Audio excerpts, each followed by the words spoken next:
since we started this journey together. You've trusted me to be your ANC commissioner. You've trusted me to represent you down at City Hall. I'm so humbled by your trust.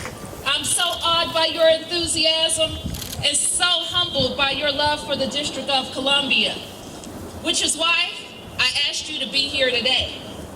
We're here to talk about how we can keep fighting together for the future of the District of Columbia. You see,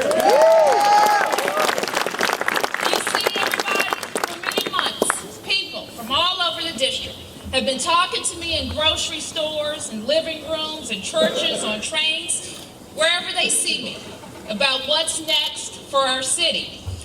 You know, they're urging me to step up, to speak up for them, to fight for them, and to run for higher office.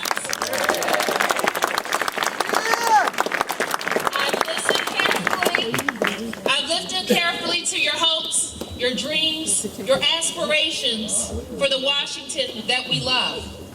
I have listened carefully to what you want to see in the next mayor of the District of Columbia. Miriam for mayor!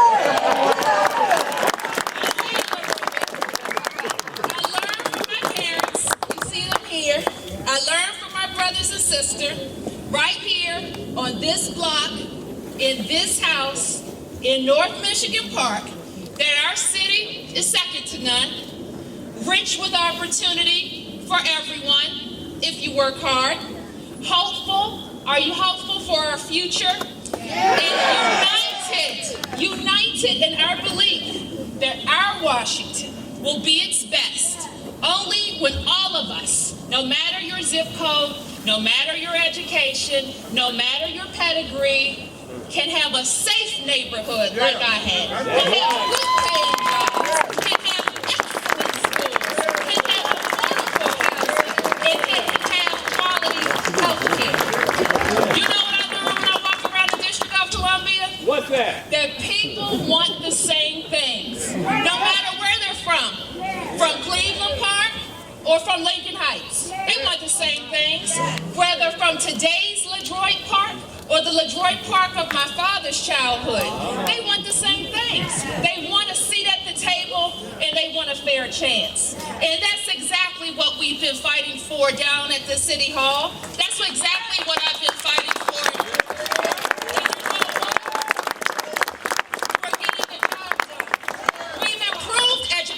Opportunities through school reform, giving families real choices and better facilities. We've created neighborhood development that honors our past and secures our economic future. We've passed comprehensive ethics reform and opened up meetings all across the District of Columbia. We've passed marriage equality and other basic rights for LGBT citizens. We push for tax break, housing, and more services for our seniors. And you know what we do? We do constituent services too. We make sure the alleys get fixed, the trees get removed, and the power gets turned back on. Because that's what it takes to make a great city. And that's progress, folks. That's progress we can all be proud of. We've kept our eye on the ball, haven't we? But not everybody can say that. As I've gotten around the city, you've told me that you're disappointed that the work of the District of Columbia has been sidetracked. Corruption has robbed us of our focus, our momentum, our need to think big and act swiftly. We've settled into managing the status quo, riding the successes of our past instead of shaping the landscape of our future. And it's showing up too. Slower service delivery, missed deadlines, task force upon task force, and hits to our regional reputation. DC residents expect big visions, swift action to solve the big city problems we face. So let's work together to set big goals. Let's set the big goal of protecting the diversity of our city. Let's close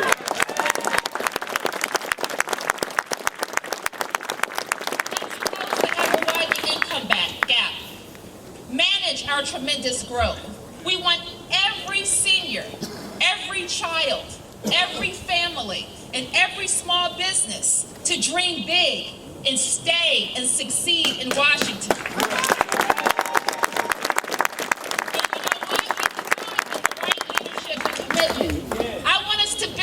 School reform successes. We have placed singular accountability in the mayor and the chancellor, and we've invested hundreds of millions of dollars in school construction. So I want us once and for all to close the achievement gap and transform